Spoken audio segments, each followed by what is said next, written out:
Semont maneuver, which is a laboratory maneuver, which gives a lot of thrust, so it can get detached. So that's why Semont maneuver has a better prognosis, or better value, better result than Eplison. So please think that it is a matrix of protein with few autoconia. Don't think it's only autoconia. Only autoconia is nonsense. Autoconia is always sticky, it's always embedded with gel. So that's why do autoconial clumping happens. Autoconia will have a jelly-like substance around it, so that it attracts the other substance. So that's why unless you form a clump, the gravity does not have impact on that. So to form a clump or to do anything, your jelly-like matrix is the. So to extend that, because both of you elevated the discussion to next level. So there is another thing. There are some experimental studies that were done, which was presented to us by Thomas Richard Whitten. If you don't know who is Thomas Richard Whitten, TRV, there is a particular type of chair that is there present, which costs about 1 crore or something like that. 1.5 crores, that chair, one chair. Okay, like it competes with CT scan machines in terms of cost and all. Okay, it's just a chair, okay, but it's a beautiful chair.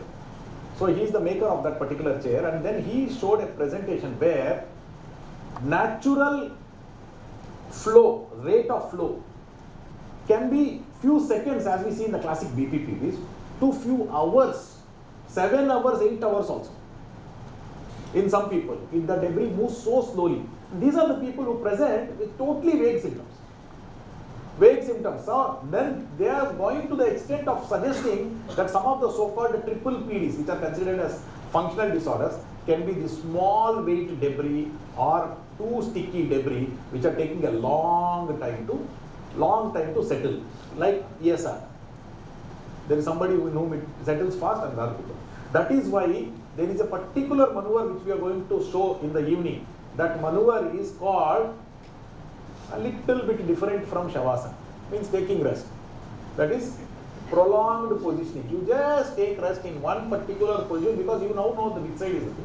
All night you sleep in that direction, it will come slowly and settle down. Sometimes that can be like a cyclical maneuver. One day right, one day back, one day left. Like that if you do, it will settle down. Okay, so this is also, so that this is prolonged. Yeah. So Prateek is telling everybody is hungry. Okay, is that fine? So what we will do is, we'll break for lunch, we'll come back after lunch, and then we will continue the discussion. Okay. In between something, that schedule is not being followed, I think. No? So that is okay. Learning is more important. Yes. That's fine. So after this, Pradeep will come and Pradeep will take the tips and tricks for of the BPP. Clear? Let us break for lunch. Thank you all. Thank you so much. Left side, whatever it is, we can take that way. And in horizontal canal, if the cupula moves towards the endolymph or the utricular side, it is stimulatory for horizontal canal. In vertical canals, that is anterior canal and the posterior canal, if the cupula moves towards the canal side, it is excitatory. So for horizontal canal, it is the utricular side, utriculopetal, and for vertical canals, it is the canal side, that is utriculofugal, away from the utricle, they have to move. So that is excitatory. This is clear. Vice versa will be inhibitory, that is in horizontal canal, if the cupula moves towards the canal side, it is inhibitory, and if the in vertical canals, if the cupula moves towards the utricle, it is inhibitory. Till now it is clear, right? This is Eval's laws. So, if the autoconia enters into the semi, and this is a tight partition. I have missed out that part, whether Srinivas sir has told that or not. It's a tight partition. Even though the semicircular canal is attached to the utricle like this, the particle can't pass in this way, in that arrow way, because the cupula acts like a diaphragm. Till here we are clear. So if you have a particle, autoconia, in the horizontal semicircular canal, and it has to be driven out of the horizontal semicircular canal into the utricle.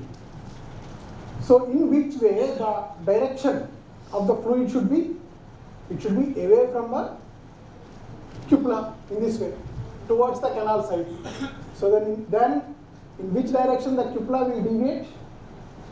The fluid will pull the cupula towards the way of movement. So that means it moves away from the utricle. So it will be utriculofugal flow for a horizontal canal when you are trying to treat the patient. That means whenever utriculofugal in horizontal canal is inhibitory. This is Eval's law. Utriculofugal flow in horizontal canal is inhibitory. So that's why if you are trying to do a maneuver for a horizontal canal, if the patient is so comfortable, probably you are doing in a right way. Understood? If the patient is complaining of so much of vertigo, so much of nystagmus is seen, probably the particles are coming towards the utricle, pushing the cupula towards the utricle from this side. From the canal side, the particles are coming this side. So take the example of vertical canals.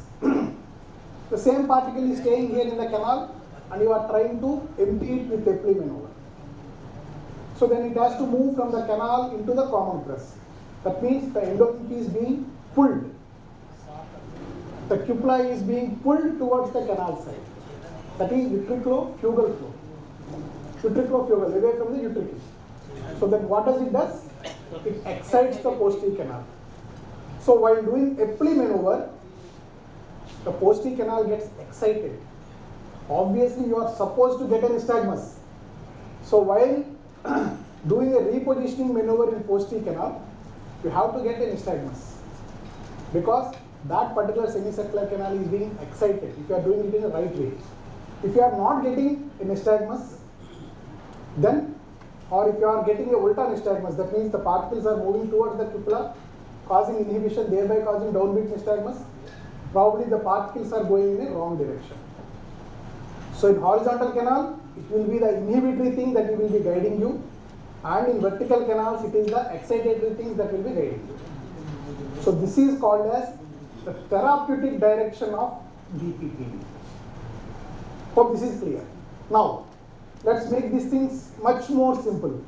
So how many extraocular muscles do we have in each eye? 6. So how many semicircular canals in total we have? 3 plus 3, right? 6. So 6 extraocular muscles in this eye, 12 extraocular muscles and 6 semicircular canals. They have to act in total, in together. So now just remember this concept, this logic. The horizontal canals will always try to push the eye. This you can apply it anywhere. This is a blind logic. The horizontal canals will try to push the eye away. They push it.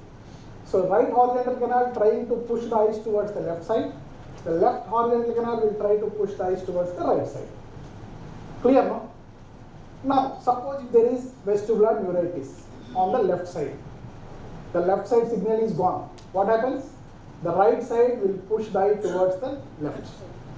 A corrective component will happen, giving a right beat nystagmus towards the normal side. Easy, no? Both horizontal canals should be equal. That means India and Australia are fighting in a cricket. It should be good. But if India and Kenya, of course, sometimes rare things happen. Don't worry about that. India, Kenya, India, Zimbabwe, they are playing. India will obviously dominate. The same story. Horizontal canals should be equal and they will try to push the eye. Coming on to the vertical canals. Vertical canals actually love to pull the eye rather than push. So the superior canal will try to pull the eye up. The posterior canal will try to pull the eye down. Okay. Suppose in acute vestibular neuritis, if superior canal is gone, which usually happens, what happens? The superior canal is trying to pull the eye up, the inferior canal or posterior canal is trying to pull the eye down, both stays in equilibrium. When superior canal is gone, what happens? The posterior canal will try to pull the eye down, therefore a corrective mechanism of nystagmus will come up, thereby you will be having an upbeat nystagmus. So if there is a paralysis of the posterior canal, the superior canal will try to pull the eye up, and a corrective mechanism will happen in the form of downbeat nystagmus. Am I clear up to here? So the horizontal canals will try to push, the vertical canals will try to pull. If you understand this logic, most of your BPPV cases, most of your peripheral vestibular disorders can be explained. What happens if I am having a right Menieres disease which is in active phase, irritant phase? It will try to push. The corrective mechanism will be towards the diseased side. Understood? Horizontal nystagmus. If it is a paratic, at that time it was inactive, it was very much paratic. The left side is dominating, thereby you will be having nystagmus towards the left side. Remember this logic, push, pull. So of course, generally I hate numbers. I don't like to remember numbers, or even in journals or anywhere. I don't like statistics or numbers because it's very hard to remember. The utricular calcium concentration is around 200 micromoles per liter. So actually this labyrinthine autoconial maintenance and calcium maintenance is a very tightly regulated process. So this is a human cochlea. And if you see the utricle here, because our focus is, see the semicircular canals are the affected part, but the main culprit is the utricle. So utricle is actually not straight. When it comes to the superior edge and when it comes to the inferior edge, actually it is curved. This curvature has a clinical significance which I will be speaking later. So this is one of the case in the left posterior semicircular canal when the filling was done for a labyrinthectomy. You can find few particles. This is what I have been telling you when there was a discussion in the early lecture, that it's the utricular protein holding the autoconia. It could be. And the same thing on the right posterior canal too here.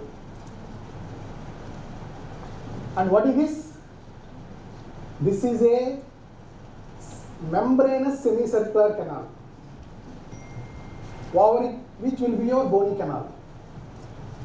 It is a membranous semicircular canal over which you have a bony canal. So the membranous semicircular canal has been removed and it has been opened. The resolution here is bad because I have taken this thing from a journal. There you can find some clumps of autoconia in this case, in this picture, which was actually attached with the matrix protein to the canal wall. So this is the utricular autoconia. So this was almost like 2000 times magnified. And if you see, this is what I am telling you earlier, Jain sir.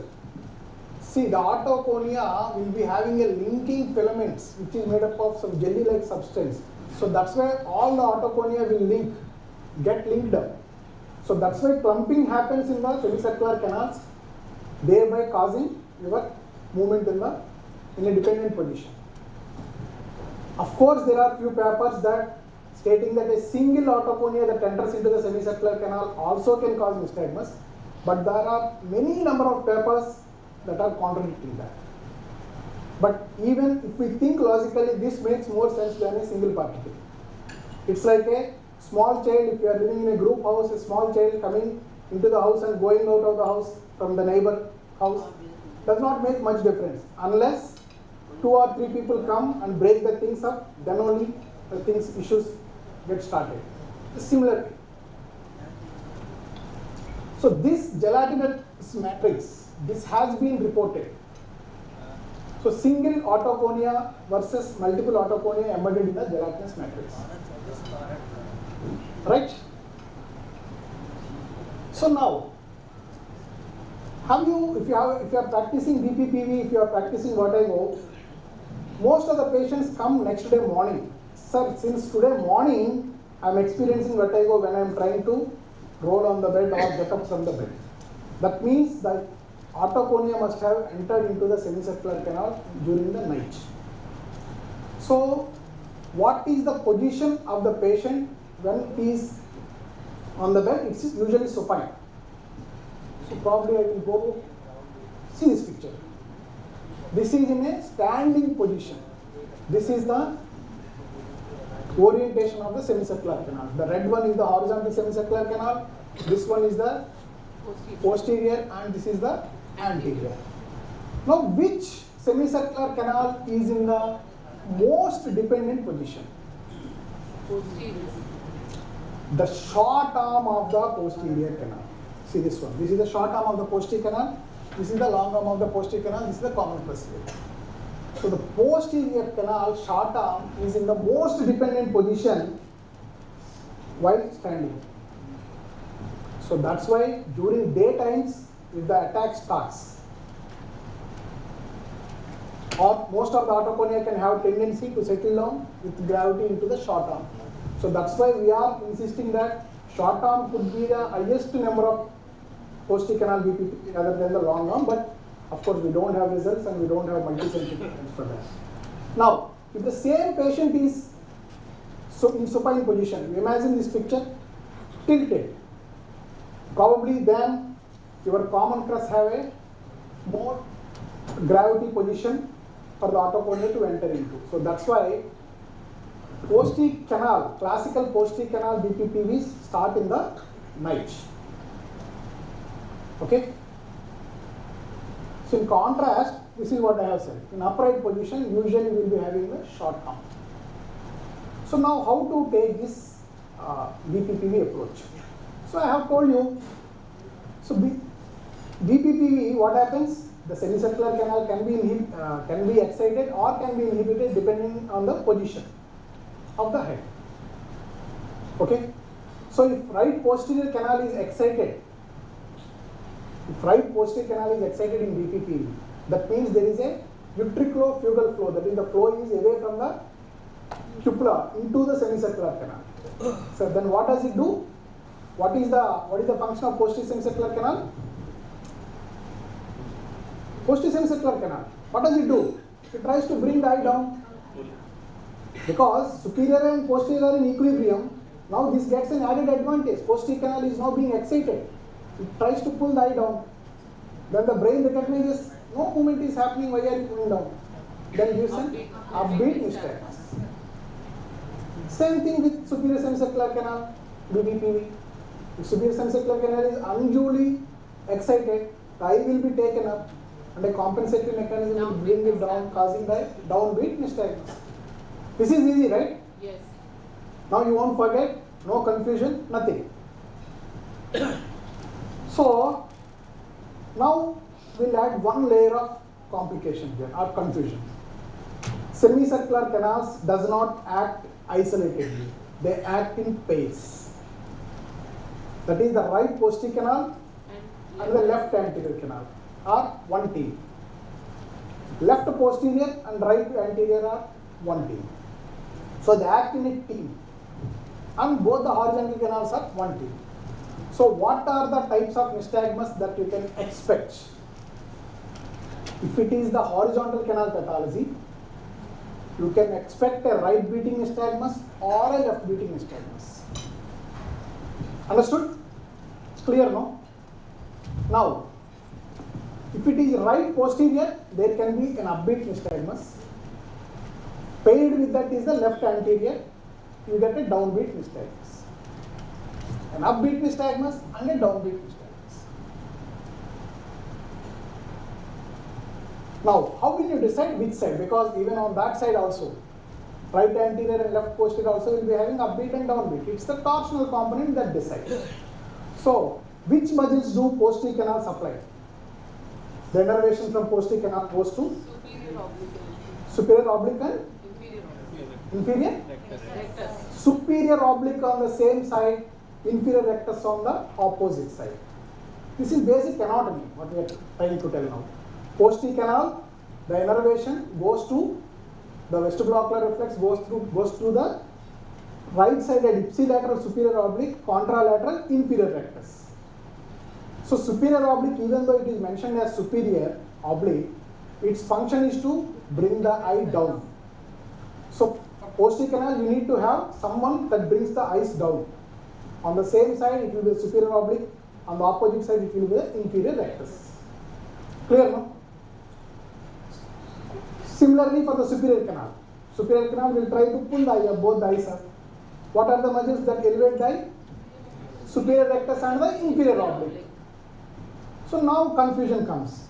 Which side superior rectus, which side inferior oblique, which side superior oblique, which side inferior rectus. Remember this golden rule? The side of the semicircular canal will be having the superior labeled muscle. Am I clear?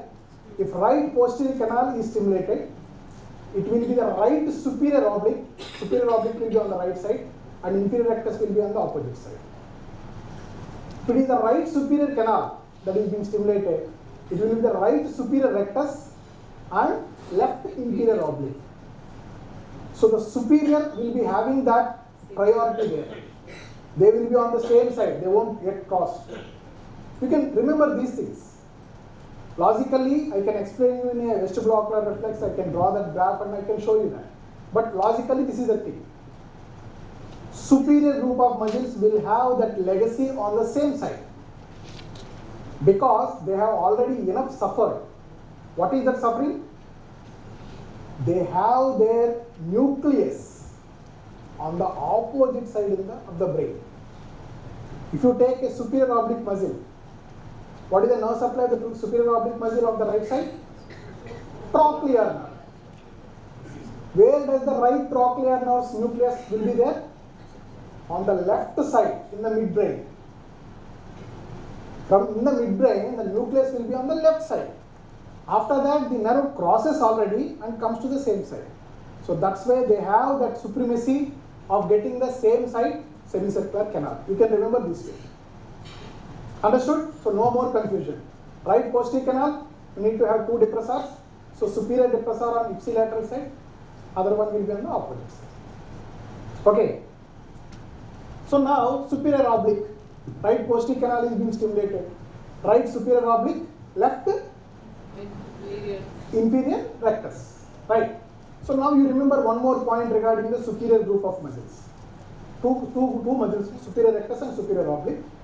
Inferior muscles are inferior rectus and inferior oblique. Actually, these are the golden rules. I forgot to tell Prateek to include this lecture. Actually, this will be very interesting. So this superior group of muscles, they are intorters. They intort the eye.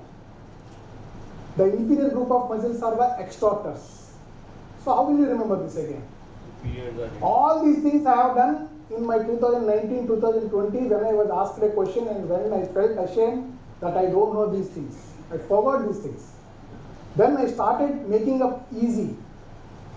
So extortion is something like kidnapping, all these mafia things will be done usually by inferior group of people. So this is my way of remembering. I don't forget it at any point of time. So inferior group of muscles are extorters. Superior group of muscles are intorters. It is their action. So the superior oblique will be intorting the eye, pulling the eye down and intorting the eye. What will be the counter action? The eye will be pulled up, pushed up, that is the upbeat nystagmus, and the extorsion will be there as a compensatory mechanism. This is extorsion for the right eye. Same thing, left anterior. It will be pulling up the eye up, and what happens on this side? Left anterior ko, left superior rectus out, right inferior oblique. What does the superior rectus do? Again, intorsion. As a counter mechanism, it will be moving towards the left side, extorted. Clear, no? Same thing for that plane too. So now, if you draw this direction of the nystagmus like this, the pathology is in that canal. If you see upbeating, right torsional, it is right posterior canal BPPV. If you see a upbeating and left torsional, it is left posterior canal. If you see a downbeating, left torsional, it is left anterior. It is a downbeating and right torsional, it is right anterior. Hope this box method helps you. And this is, I have taken this thing from Dr. Srinivas sir. With due credit to him. So this is what I have told, therapeutic direction of the nystagmus. So what happens when the horizontal canal, if the particles are moving in the canal away from the cupula, they will pull the cupula away from the utricle. It is inhibitory. It is inhibitory. So what happens? The opposite side will act so that the nystagmus will be towards the opposite side. The right side is the problem. If you are going in a right direction, you should get this nystagmus. If the left side, the particles are moving away from the cupula, left side is inhibited, the right will try to push the eye towards the left side. The nystagmus will be towards the right side. This is the therapeutic direction of the horizontal canal. Same story with the, because in vertical canals, it is the ampulofugal flow, that is from the ampulla towards the canal. If the cupula is moved, that is actually excitatory, right? So that excitatory part, this is the same thing. See, did not change. So if you are getting the nystagmus while doing the epli in this direction, you are correct. Probably you are correct. Most of the times you are correct. But for horizontal canal, it is volta because of the Eval's laws. So clear up to here? So Prateek, where are you? Stop me like once the time is finished, because BPPV is some topic. When we are immersed, we will go like that. So for horizontal canals, for vertical canals and for horizontal canals, these are the maneuvers. You can do a Dix-Alpine or a supine roll test or McClure-Pegnini test. Supine roll test or McClure-Pegnini is for the horizontal canals. Dix-Alpine is for the vertical canals. Either it is a posterior canal or it is superior canal. In my lectures, usually I like to call it as an inferior canal rather than posterior canal. Superior and inferior matches. So vertical canals and what? So here you will be getting a vertical nystagmus, either it is upbeat or downbeat, and a torsional nystagmus. That pathology could be canal lithiasis or cupulolethiasis. That is posterior canal lithiasis, posterior canal cupulolethiasis, superior canal lithiasis, superior canal cupulolethiasis query, because no cases have been till now proven. So same thing for the horizontal canal. You will be having a horizontal nystagmus. If it is stimulated, you will be getting the same nystagmus. Or if it is inhibited, like in cupulolethiasis, you will be getting nystagmus to the opposite side. So horizontal canals are involved. If you are getting a horizontal position nystagmus in supine roll test or McClure-Pegnini, it can be again canal lithiasis or cupulolethiasis.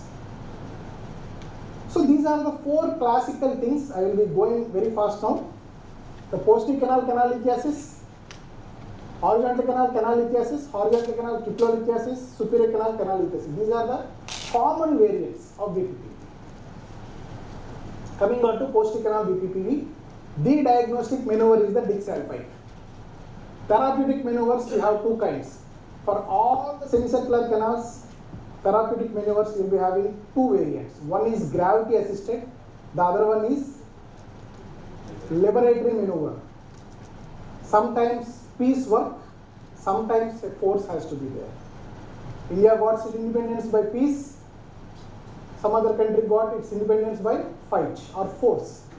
So obviously for every canal you will be having gravity assisted and a liberatory.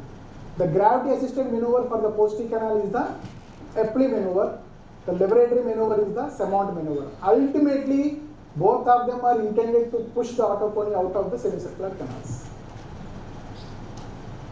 So you know, this is the position what we do. This is a very bad animation, I know that, but still. Yes. So first of all, always consider first the position of the debris in the starting position before examining. That is in the sitting position. First, so that's why in Dick-Salpike or in supine roll test, you first assess the patient while he is sitting.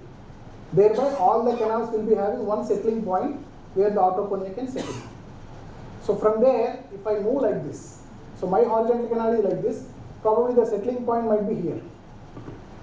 Okay? If I go down like this, probably the settling point will move, thereby causing a excitatory nystagmus or an inhibitory nystagmus. So this is a left posterior canal classical. Canal lithiasis on left Dick-Salpike maneuver. What will you see? You will see an upbeat nystagmus and a left torsional nystagmus. So initially the patient's head will be in 45 degrees to the left and then taken down the horizontal of around 30 degrees. From the horizontal, you have to take it down. You can see the head position here. Can you see an upbeat nystagmus? The eyes are moving up. Can you see? The upbeat nystagmus and the torsional component towards the left. So when you try to lift the patient up, what will happen? A reversal of that can happen. You can see a downbeat nystagmus. Can you see the downbeat nystagmus? Can you appreciate that? So this is the advantage of having a gadget. But not having a gadget is not an excuse for non-performing this maneuver. All of us have a very costly mobile, more than 70,000, 80,000 rupees. Your mobile phones have beautiful cameras that can record it in the slow motion. You can do that. But only thing is, whenever the patient goes down, you have to bend it. So that's why if you don't want to buy advanced gadgets, strengthen your back. If your back is already weak, then buy a gadget. So this is how in a VNG it looks like. There will be a crescent. Initially there will be latency because the particles have to move down. Once the particles have triggered, because we have studied inertia at rest, inertia at motion, right? The particles want to stay at rest, but the fluid started moving. So then the particles start moving. Then pull the cupula. So latency will be there, a crescendo and a decrescendo pattern you can see in a classical BPPV case, and reversal can be seen here. So for this we do a left apli maneuver. So left apli is same thing, first position is same, second position is also same in the Dick-Salpike as that of Dick-Salpike. So I have kept a picture there. What is the position of the particle in each position of the apli maneuver. So once your Dick-Salpike maneuver is completed, you can turn the head to 90 degrees and then turn the patient towards the side and ask them to get up. So that completes the maneuver. Of course, you know that will be demonstrated. There is one slight modification also for that, handout modification that will be taught to you later. So for apli maneuver, sometimes we find some difficulty in clearing up of the particles. For this, we have proposed one maneuver. Either you can do a head shake, but at my place, I do, even Dr. Prateek does, Dr. Srinivas does. We ask the patient to jump before the maneuver and also after the maneuver, so that it releases the clumps or it releases the attachments. It's equivalent to the head shake, but this is much more forceful.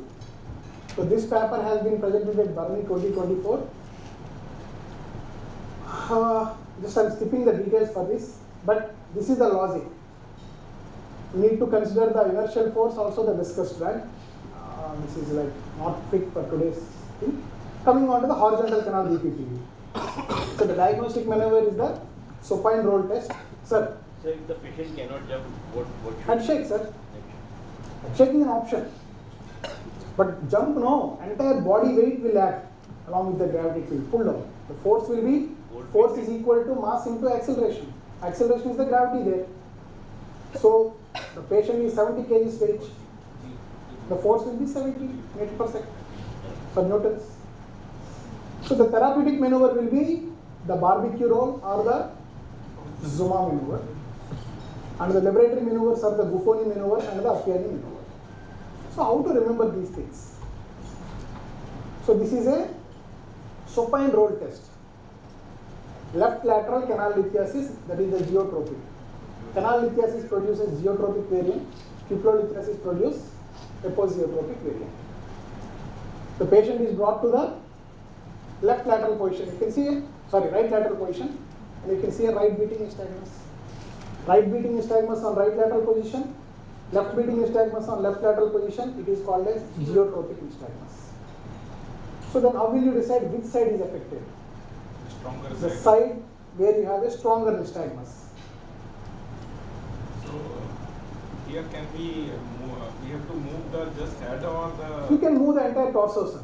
That depends on if the patient's neck is flexible, younger patient, they can do. But if the older patient with severe cervical spondylosis, you move the torso, complete torso. 5 minutes. Okay.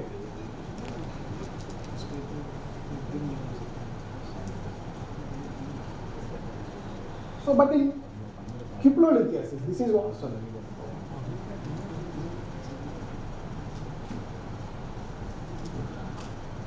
Basically, you understood the logic. If the canal is stimulated, it will be excitatory. If the canal is inhibited, it will be inhibitory. So now, if it is cupulolithiasis, what maneuver do you do? If it is canal lithiasis, what maneuver do you do for horizontal canal? Canal lithiasis produces geotropic, cupulolithiasis produces apogeotropic. Yeah, G. No, I told you here, gravity assisted.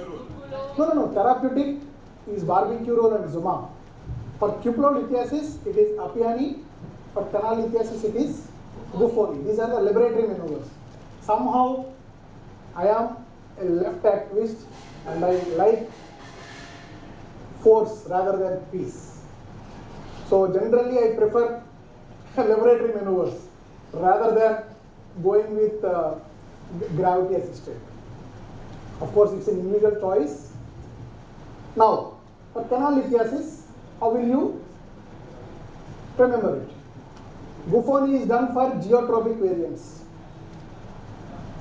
If you are having a right side cupulolithiasis, right side canal lithiasis, my right side is affected, my left side is good, I will take my left ear down very fast. And then I will look to the ground. So that's how Buffoni is done for geotropic variant, good ear to the ground and look to the ground. Easy, no? All 3 Gs. Even in this 5G era, I am telling about 3G. Now coming on to the Appiani maneuver. Appiani maneuver is done for apogeotropic variant. My right ear, cupulolithiasis, it is the affected ear. Left ear is the good ear. I will bring my right ear to the ground. So affected ear to the ground, and then I will look up. Up like in Appiani. So now easy, no? Appiani for apogeotropic variant, affected ear to the ground and up looking. Buffoni and Appiani. Remember these points while demonstrating the maneuvers. They will again, Prateek, it's your responsibility because I will be doing it at 4:30. So this is the regular barbecue roll gravity assisted maneuver. Barbecue roll is something like you rotate like a log. So that also will be shown. These are the maneuvers, Buffoni. That will be shown again. We can play the video and then we can show. Now, there is a confusion like this. While doing the supine roll test, you will be having different nystagmus. What I recommend is to draw this chart. You will be having sit to supine position in the supine roll. Then you will be having the right lateral position. Again, supine 2, left lateral position, supine 3. Clear up to here? Supine 1, supine 2, supine 3. If it is cupulolithiasis, you will notice one unique pattern here. nystagmus in all the supine positions is in the same direction. If it is left beating, it is left cupuloichthyosis. If it is right beating, it's the, sorry, ulta. Cupuloichthyosis here. If it's the right beating, it's the right cupuloichthyosis. If it's the left beating, it is the left cupuloichthyosis. Or you can call it as heavy cupula also. Cupuloichthyosis is cupula with autoconia added to that. Heavy cupula. Sometimes there is one more confusing entity called as light cupula syndrome. Even in that, in all the supine positions, you will be having unidirectional nystagmus. But it will be zeotropic variant. So it will be towards the opposite side. If you are having a right light cupula, it will be left beating. If it is a left light cupula, it will be right beating. The take home point from this slide is unidirectional nystagmus in all three supine positions. No confusion at all, it is cupuloichthyosis. Now, this is the final diagnostic chart for horizontal canal. Little confusing, so many things are there, but you need to focus on supine 1 right beating, supine 2 right beating, supine 3 right beating, right cupuloichthyosis. Left beating, left beating, left beating, left cupuloichthyosis. Left cupuloichthyosis you will be getting apozeotropic. So in right lateral position you will be getting a left beating nystagmus, and in left lateral position you will be getting a right beating nystagmus. This you can fill later. So this is the answer for all of your horizontal canal BPPV. One slide, one solution for all the variants of the horizontal canal. So before I conclude, the superior canal or anterior canal, the diagnostic maneuver is the supine head extension test. Some people call it as head hanging test. Hanging is little rough word. So rather than that, use supine head extension test. Bring the patient down to 60 degrees, neck extended. For that, again, therapeutic maneuvers, you have two maneuvers. Gravity assisted is Epovino, laboratory is Bangalore. All the people of Lucknow should feel proud, even though Lucknow name is not there, even though it was labeled as Bangalore maneuver, because this guy was in Bangalore when he designed that maneuver. This Lucknow guy was in Bangalore at that time. Prateek, it has been published and it has been cited in the article of Ekovone himself. In the next paper of Ekovone, he has cited this paper. This has been published in Frontiers. So Bangalore maneuver is now accepted maneuver. So we Indians should be proud of ourselves, because many of our people, for that matter, Halpike, Dick's Halpike mein Halpike hai na? Halpike is also an Indian. How many of you know this? You know that. Okay. You are extraordinary. None of you know this. Halpike is an Indian. Halpike's great grandfather was a European. He is an English guy, married to an Indian Rajput lady. The lineage continued because there was a mixed match there. The UK people did not take. One more person has married a Rajput lady. That is. One more working. Okay. So that's why the Britishers did not consider them to take into the army. Now you are not pure English, so we are not going to take you into the army. So the descendants left over like that. Grandfather of Halpike has built 3 religious structures in Delhi. One church, one mosque, and one temple too. The church was actually very famous. So that's why Halpike is an Indian. We are claiming Kamala Harris to be Indian, even though she is there in US and contesting for vice presidency post. She is not Indian. We people claim like that. No, if we have even like very far distant relation also, we claim like that. But Halpike is born here. Halpike is brought up here. He is an Indian. So why can't we do that maneuver? At least justify that. So this also will be again shown by these people later today. I will close, boss, because it will take long time. So before concluding, So someone asked about the prone pitch arm maneuver for the short arm canal. This is how we do. It is always advisable to have a divan part of thing while you do the maneuvers in your clinic. Ask the patient to lie prone and keep the head down and move it in a pitch plane very aggressively so that the particles in the short arm will come into the dislodge, get dislodged and go into the utricle. So this is called as prone pitch arm maneuver. And here I want to tell you one consent. This is with some agony because we did a very long-term study for 1.5 years. Myself, Dr. Ajay Kumar Watts from Udaipur, we all did one study on short-term post-canal BPPV, and because we have been seeing more number of short-arm rather than long-arm, we are writing even that paper. Probably this paper was too early now. We have sent this paper to two journals, two reputed journals of Europe for international reputation. Both the places the paper got rejected, stating that long arm post-canal BPPV is more common and short arm is very, very less common. Why do you want to make the patient suffer this way? For them this is suffering.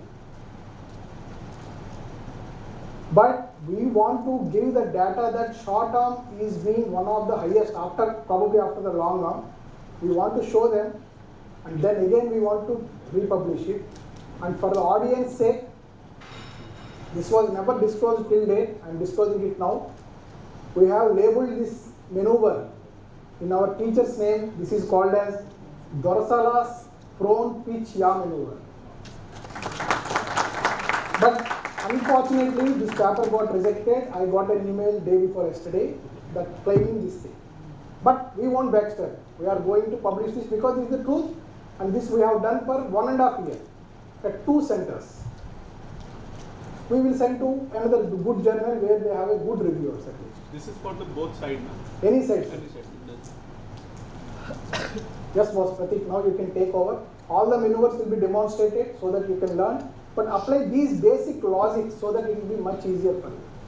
Thank you very much, and I will see you soon. I would also like to request you to participate in the annual conference of IBF, Integrated Balance Forum, that is going to happen in Visakhapatnam in February. 6th, 7th, 8th of February. So I would love to see you over there. It is a 4-day conference. 4-day on a vertigo conference. So we will have only 3 things. Science, science, science. That's all. Nothing more than that. Thank you very much.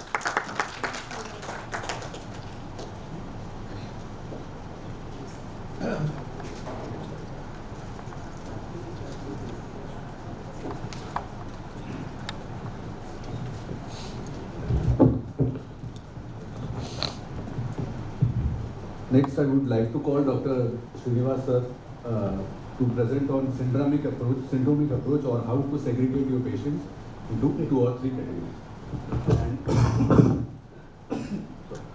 And may I call Dr. Amit Kesri sir and Dr. Bhargav sir to be the chairman for this session.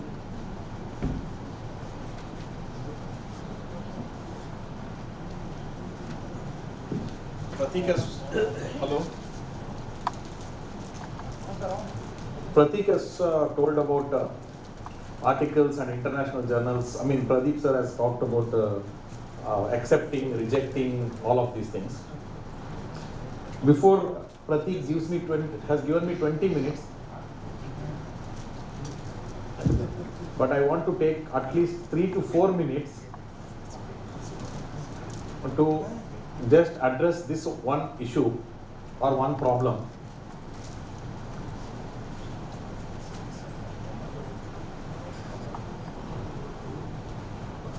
And this is what we discuss among ourselves also.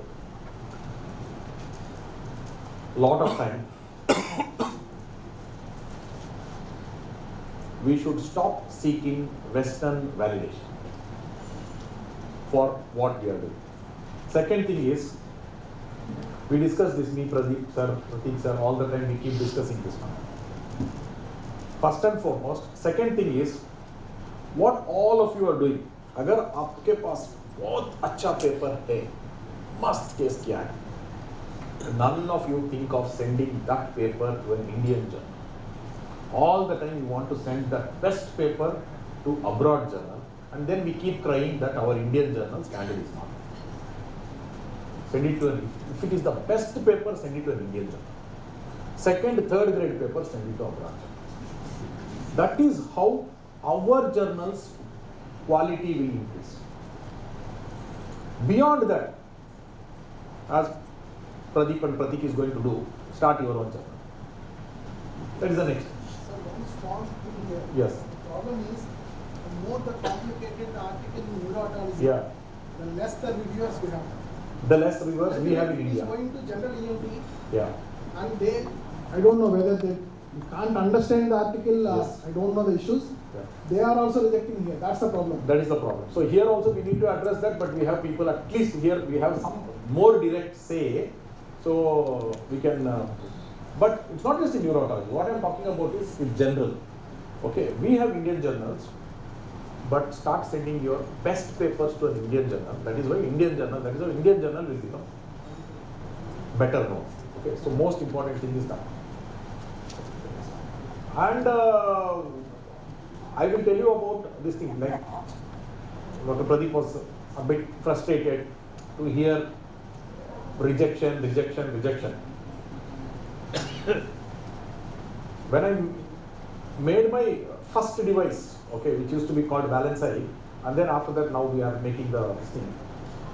In the software of the first device, we had included a test called head positions test. And in the head positions test, all these things are written, yaw right, yaw left, prone, all these things are written. We never published it. Many years after my device was launched, somebody published in their name something called a upright head positions test. Minimal stimulation strategy. It was there, part of my software long ago. So we definitely are visionaries. Okay, but we don't take credit. All of us are like that. Most of us, we are come from a yogic background and all of those things. We are more happy dealing with what we are doing, like that. Not always true. The other thing is, if you see our demonstrations, okay, whether it is Pradeep, me, long ago we have been giving demonstrations of Epley maneuver. From long ago, after Epley maneuver, we have always been telling the patient to keep the head pitched forward and then giving a jump. That after Epley maneuver, keeping the head pitched forward is beneficial, has been published by some Chinese author. Recently. Is that okay? So that is there. Which means everybody need not be like Srinivas, okay, मेरे को credit नहीं चाहिए, मेरे को ये चाहिए, नहीं चाहिए, मेरे को नहीं चाहिए. I'm not asking you to be like that, credit नहीं चाहिए, कुछ नहीं चाहिए, all these things. It is not like that. I want you to take credit, but that is okay. You need to take credit, you need to write. So write those papers, do them, publish it somewhere, okay? And the more earth-shattering your new invention or new thing, new diagnosis or new whatever, case report, whatever it is, the more you should be sending it to, try to get it first published in an Indian journal, because we have to take our level to next level. That is my life story.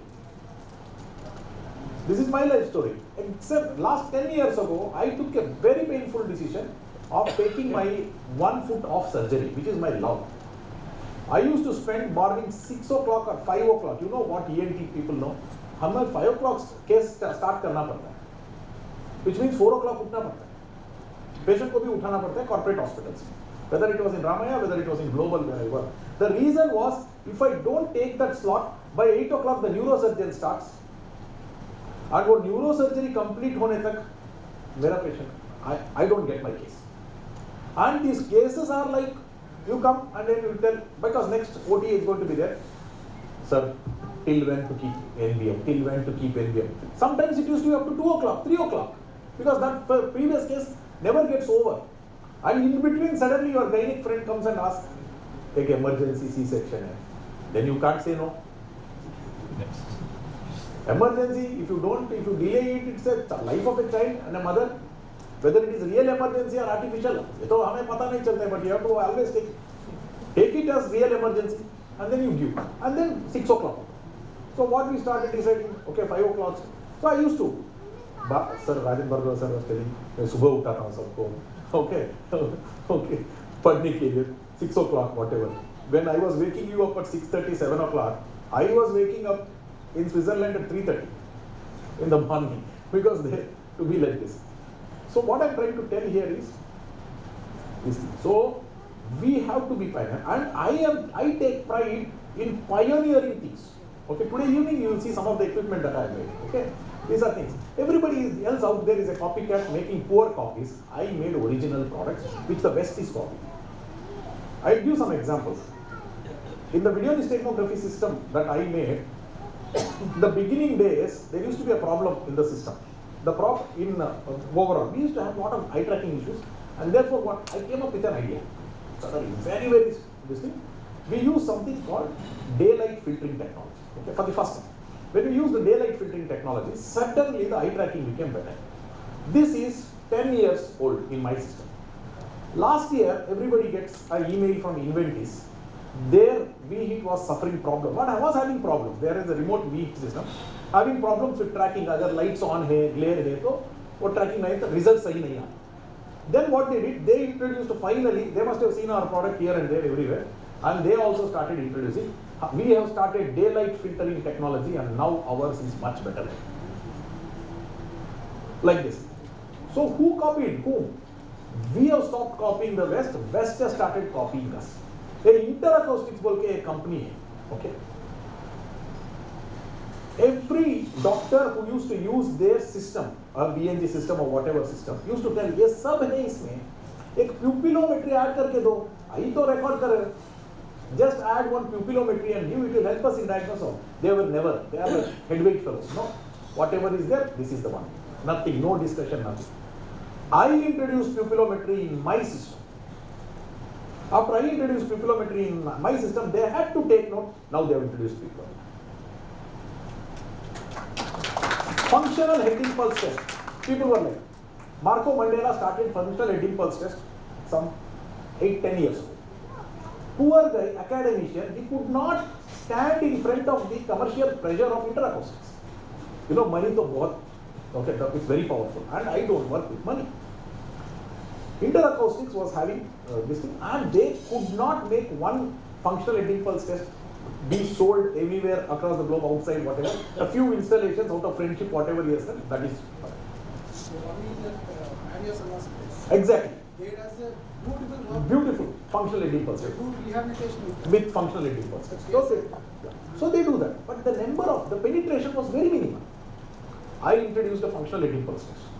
After I introduced the functional head impulse test with lot of variations and all of those things, Interacoustics now has launched a functional head impulse. We are making these buggers get up. This is what is happening. We are making these buggers get up. Today they may be telling, okay, what Rajat told. What did he tell? Short term is more common. Somebody might today not accept that short term is more common, but gravity wise short term is the most common. By logic wise that should be the most common. अभी तक हमें दिखाई नहीं बस. People used to ask me question in the stage, sir, हमें ये patient when they get up, they get sitting up में vertigo आता है, समझ में नहीं आ रहा क्यों? I have on record told है migraine. Not knowing of an entity called short term. It is the work of Dr. Ajay Vats from Udaipur which made everybody realize he is short term. After that we start looking, so many patients are there of short term posterior. So many patients, and then one bone pitch and yaw or bow and yaw, and we are done with it. So it is like this. These are the things that are happening. What we are attempting here is to give not a shortcut understanding, but an understanding of this subject based on core principles. Okay, from the ground rules. So that what happens is only a person who knows the ground rules, the topic building blocks, only those are the people who can change things. Otherwise we are given from a distance, okay, ye karo. You keep doing apply. You will never be having the thought process of thinking to come up with your own maneuver, to come up with your own thing. This is the attempt that we are trying to do so that you can solve problems and do all of this. Is that okay? So this is what we are attempting. Today, now, in the next 15 minutes, I'm going to explain the three big vertigo syndromes. Okay, the three big vertigo syndromes. First and foremost, please understand, roughly half of the patients who come to the vertigo clinic with complaints of balance or vertigo complaints, roughly half of them do not have a vestibular explanation to them. Okay, for example, a fall is what? For us, it should look like vestibular, but every fall need not be vestibular. It can be Parkinson-related fall. It can be the classic example of Pradeep, what I told in the morning, of a patient who is actually having hyperthyroidism and arrhythmia, and that can making the person to fall again and again.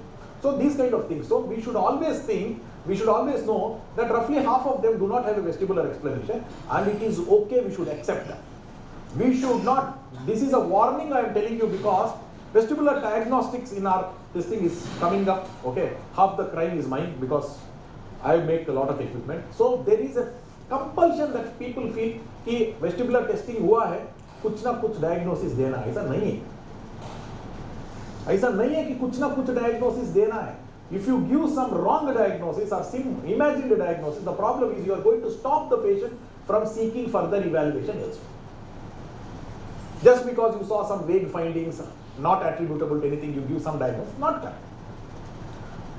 If somebody goes to a cardiologist, and if they do an echocardiography, if the echocardiography comes normal, cardiologist doesn't feel any pressure to give a diagnosis, explanation. Heart is normal is all, he's going to write.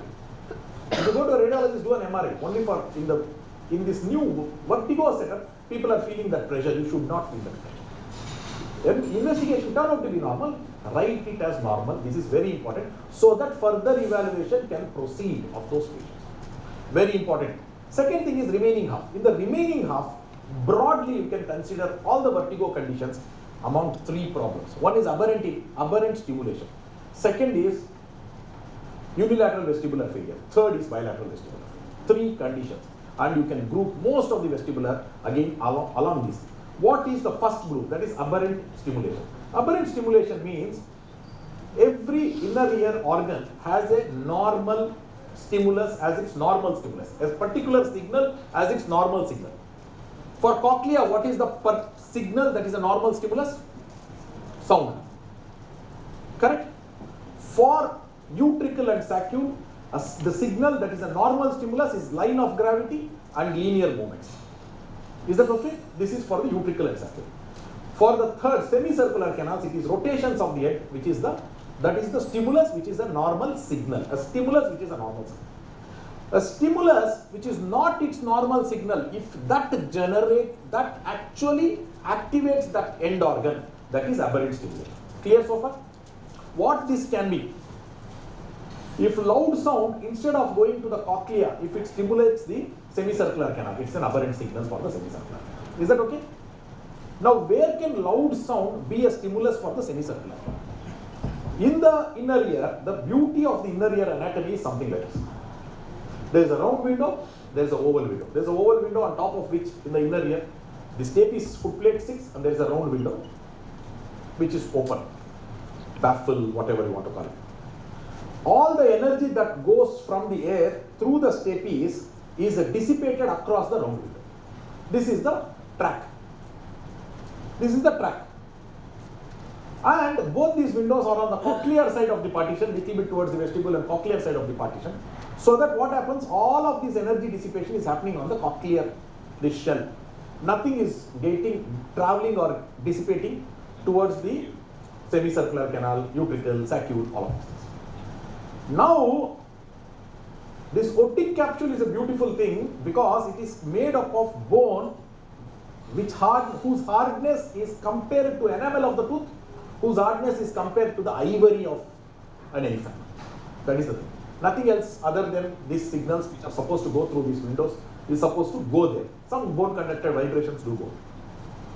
Now, if the top of this otic capsule is nothing but the lower part of the middle cranial fossa. Okay. If the top part of this otic capsule is chipped off or it has eroded off for whatever reason, chipped off because of surgery or eroded off because of raised intracranial pressure over years of pulsation, most of the time that is because of an arachnoid, okay, arachnoid granulation. What will happen now is that bone is no longer there. There is another opening from the inner ear, that's the third window. These are all called as third window phenomena. In this person, if you give a loud sound to the ear, the sound, in addition to dissipating across the round window, also goes and dissipates across the new window that is created. On the pathway, it will stimulate the vestibular structures. It can stimulate the superior canal, all these things, causing a vertiginous sensation. Tulio phenomena. That is a tulio phenomenon. Superior semicircular. आपको actually stage पे होगा.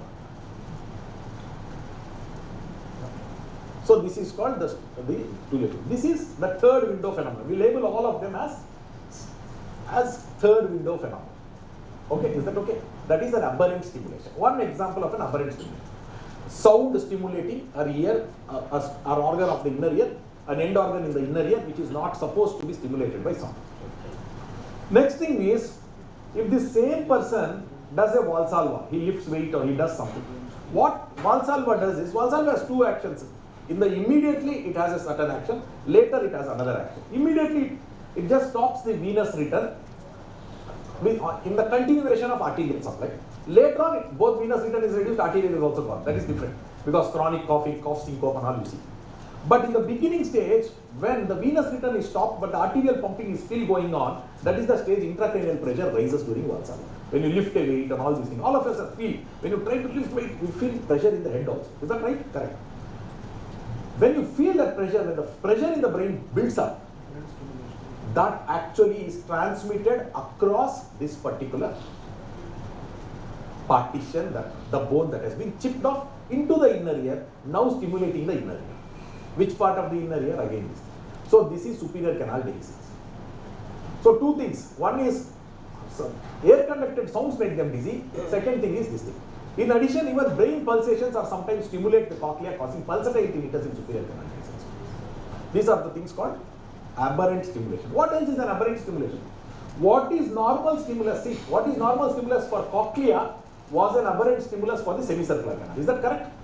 Similarly, what is normal stimulus for the otolith organs, that is gravity, can become an aberrant stimulus for semicircular canal. When does that happen? BPPV.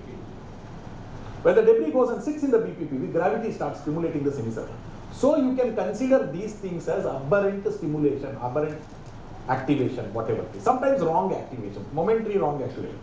What happens is, the semicircular canal, once you've done the repositioning maneuver, the debris goes from the semicircular canal and falls into the utricle. Falling into the utricle makes the utricle detect a wrong line of gravity or signal a wrong line of gravity. What is this signaling a wrong line of gravity? Signaling a wrong line of gravity is this. When I am standing like this, the line of gravity that is signaled by my utricle is that it is starting from here, it is going like this. Is that correct? If it signals that the line of gravity is going from the nose and going to the occiput, what does it mean? That I am lying down, flat. If it signals that I am lying down from, it is coming from the occiput and going to the nose, what does it mean? I am lying down prone.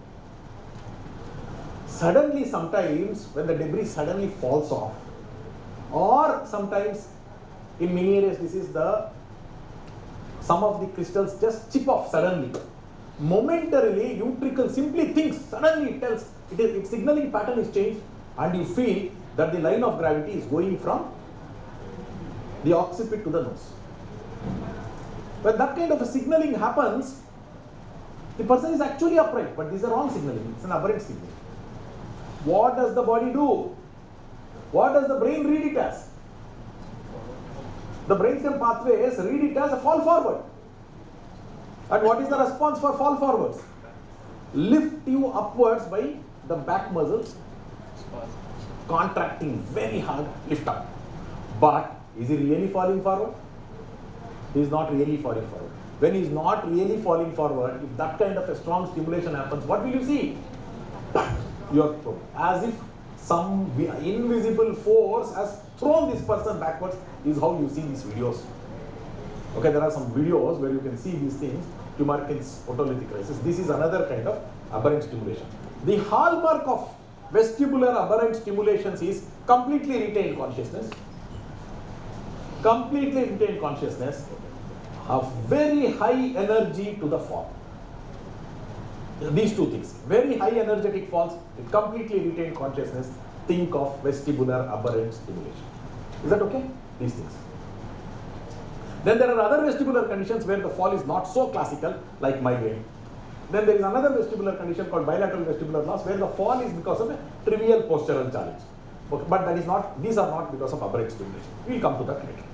So you got an idea about what is aberrant stimulation, and in the morning when we were discussing about a pulsation in the blood flow causing epileptic transmission in the vestibulocochlear, that is another form of aberrant stimulation. So like that, these things. So first group of conditions is aberrant stimulation. There we consider superior canal dehiscence, there we consider Tumarkin's crisis, there we also consider the BPPV. Okay. The third group of conditions is a group of conditions called bilateral vestibular loss. What is it? Bilateral vestibular loss. Means both right ear and left ear, both sides vestibular systems are non-functional. Now, when both the inner ears are non-functional, what do you expect? What they were supposed to do, they will not do. That is the consequence. Symptoms will be related to that. If a person has vision problem, what do you expect? Eyes, both retinas are gone. What do you expect? He cannot see. Okay, both cochlea are weak. He cannot hear well. Is that right? If the cutaneous nerves are gone, he cannot feel it. Beautiful. Now, if the person's both inner ears, vestibular parts are not working, he cannot sense the line of gravity current with precision. Now, what do you expect? Not being sure-footed while walking, worsened on closure of the eyes, and worsened when the floor is not even. This is bilateral vestibular loss. We make a diagnosis or establish a diagnosis based on making the person stand on a foam with eyes closed. He will fall within 5 to 10 seconds. Diagnosis proven. Clear? The second thing we can do is something called as a head impulse test, which we will teach in the hands-on set, where you will see both sides, the semicircular canals are non-functional. How to interpret that, we will show you. This is bilateral vestibular loss. Why did I skip from aberrant to bilateral, skipping the unilateral vestibular loss? Because unilateral vestibular condition needs a little bit more cognitive involvement to understand. Which means we should take a sip of water, we should all stand up and sit down.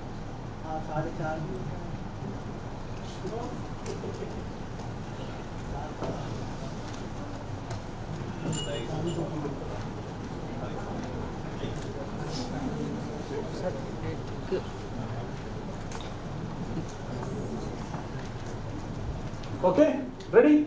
4:30 पौने 5 तक आ रहे sir. चलिए मैं call कर रहा हूँ.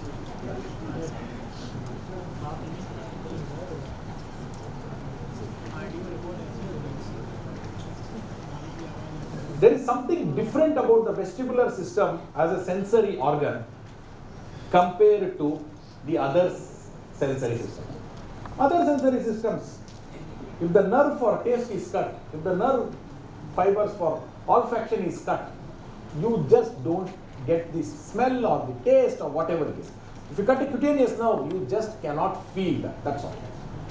Very rare phantom phenomenon, but most of the time, if the cutaneous nerve is cut, you will not feel unusual things. Is that correct? It's only things that you will not feel what you are supposed to feel. You will not feel unusual things. You will not get unusual taste. Okay, after some time, of course, after metallic taste or after cardiac effect. But generally, we don't see this thing. We just see that what's supposed to be done is not done. You don't feel. Except in only one condition, that is the vestibular, where you cut one vestibular nerve, person instead of, your expectation is, काम क्या था? Expect inner ear. Just take afternoon, Professor level ka lady, madam, you are not supposed to take balance. Inner ear function is that. Balance is not the word to be used at this stage. Postural stability, gaze stability. Stabilization of posture, that is otolith, because by telling which is the line of gravity, so that we can maintain postural stability, that is the first function, otolith organ. Second thing, semicircular canal is gaze stabilization, so that you can see clearly while moving, that is the experiment we did. Is that correct? Okay, fine. This is the most important. Okay. That is the difference between people who have attended ChakkarCon now, pre-ChakkarCon, post-ChakkarCon terminology, so thoda to badalna hai, theek hai? So that is, so this is. So now next thing here is, so now your expectation is this is the job. So gaze stabilization should not work. What is gaze stabilization? Camera ka image stabilization. Kya kaam? When the camera is moving around to get clear vision. So your expectation is that when the person is walking around, moving around, he should not see clearly. That is the thing. Your expectation is when the person tries to walk, he is not stable. But unfortunately, that is not what. That is what is happening in bilateral vestibular loss. Unilateral mein wo nahi ho raha hai. In unilateral vestibular loss, what you are seeing is a totally different phenomenon. You sense a different, non-existent feeling. The person is stable, you feel that the person is going round and round. This is a little odd, little different compared to any other sensory system. Now, why is this? Is Because the vestibule is working all the time. because the vestibule is working all the time, because the vestibule, two vestibules together work as one sensory organ. So there is a mismatch. Together work as this thing, and there has to be a. What is this? This is like, if you take the example of a stretch reflex, what do you see in the stretch reflex? You see, I mean, when you do a patellar tendon test, one muscle is getting contracted, simultaneously through an interneuron, the antagonistic muscles are getting relaxed also.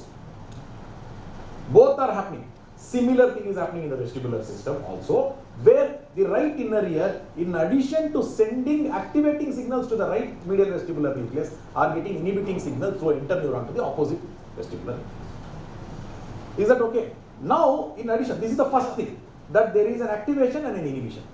Why? What is this? I told horizontal semicircular canal plane, both medial rectus and lateral rectus are there. If it sends an activating signal to the lateral, it will send a inhibiting signal to the medial rectus. It is reciprocal innervation. Next thing is, this reciprocal innervation is a dynamic equilibrium. First is reciprocity, everybody understands. Second thing is, it's a dynamic equilibrium, it is not a static equilibrium, which means the right and left, what sir was telling, right and left, both inner ears are always functional at a certain level. This is called non-zero baseline firing rate. It is not called resting. It is called, because resting membrane potential is different. Resting membrane potential is where action potential has not yet been triggered. That's a different word. We should not use that word. Non-zero baseline firing rate means even when my head is fully fixed, the right ear and left ear are always giving some action potentials to the brainstem, and the brainstem is working as a comparator when both right and left, because how the comparator work happens? Through the interneuron. Okay. Is this side activating becomes the inhibiting to the other side. That side activating becomes inhibitory to the other side, like this. We saw the antagonism. So finally what happens? This is first principles, building up from first principles. I don't want to take simple, broad examples. I'm actually covering the core concept. So right side is activating the right side, inhibiting the left side. Left side is activating the left nucleus and inhibiting the right nucleus. Overall, both of them are, number of action potentials are bombarding against one another. One EPSP, one IPSP, they are cancelling. Clear so far? Everybody? Now when I turn to the right side, the right gets activated, left gets inhibited. The flow makes the fluid flow, causes the cupula to deflect in one direction, cupula to deflect in the other direction, other ear. This gives more action potential, this gives less action potential. Together, they are going to, the brainstem compares this, just right ka jada hai, to ye right ki taraf hoga. Is that clear? So far? No. So now in the morning when you did the experiment, when you turn to the right side, what did you get? Right beating is taken.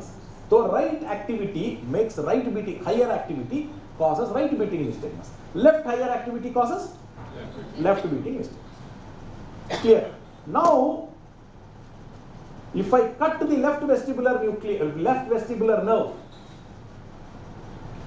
right baseline firing rate, something is reaching the brainstem, correct? Left brainstem baseline firing rate may be happening in the inner ear, but it is not reaching the brainstem, correct? Now when you see, when the brainstem compares, it will read it as he is not moving.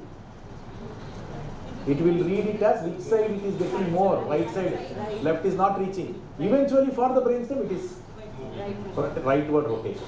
What nystagmus should rightward rotation produce? So left vestibular nerve cut, right beating nystagmus. Clear? This is unilateral vestibular failure. This is unilateral vestibular failure. Is this not simple? And if this patient with palatal vestibular fatigue and unilateral vestibular failure, his life is more complex than a person who does not have palatal vestibular failure. I'll come to that. That's a little more complex than that. I just made a statement of it is not that complex and sir is challenging. Okay, we'll come to that. So now coming to this thing is, the next thing here is, what are the contexts in which a unilateral vestibular failure can happen? Bell's palsy is what? Facial nerve swelling. Is that correct? Bell's palsy is facial nerve swelling. How long does Bell's palsy take to recover? Weeks. Weeks. If a similar swelling occurs to the vestibular nerve, how long do you expect it to recover? A few weeks, days to weeks. Is that correct? So, differential diagnosis of a single prolonged attack of vertigo is vestibular neuritis. Is that clear? Does anybody get facial palsy for 10 minutes, 20 minutes and then again becomes better total, again 10, 15 minutes, one day, full day, 24 hours of facial palsy and then it's okay? It doesn't happen, right? You don't call that as a Bell's palsy. Just like you don't call that kind of a situation. Like that vestibular neuritis cannot be like that. One of the commonest wrong prescriptions, wrong diagnosis that is seen in practice is that person even with recurrent vestibular symptoms is labeled as vestibular neuritis. A person who knows, he will not know whether to laugh or cry when looking at that diagnosis. Post ChakkarCon, nobody should be making a diagnosis of vestibular neuritis from this hall for a person with recurrent vertigo. Okay, true vestibular neuritis in your entire life you say few times, like true Bell's palsy, true recurrent vestibular neuritis, like true vestibular. It is very rare, very rare. So don't make it. That also it should have had the temporal pattern of days together vertigo. So don't make a diagnosis like that. Now, if a person has, that is vestibular neuritis, auditory symptoms both come right. Okay, in the vestibular neuritis, very minimal auditory symptoms. If you have both auditory symptoms and vestibular symptoms, then your diagnosis is labyrinthitis. But clinical care and caution tells that a person who suddenly loses hearing and has severe vertigo, prolonged attack, is more also likely to have a stroke. And therefore, because the labyrinthine artery infarction also can present with sudden complete hearing loss with vertigo.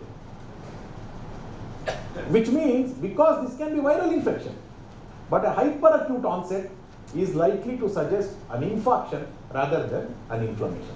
Therefore, these patients of sudden, now, okay, there used to be a HIMSS protocol and all of those things, they have extended that to tell that even hearing loss. Any person with a labyrinthitis type picture should be taken as a stroke till proven otherwise. Labyrinthitis picture, which is sudden sensory neural hearing loss with acute vertigo, severe. The next thing, and this is again a single attack. The next thing is these kind of unilateral vestibular failure. We know the phenomenon of unilateral vestibular failure, where a person, when not moving, I'll come and say bye to you. Give me 5 minutes.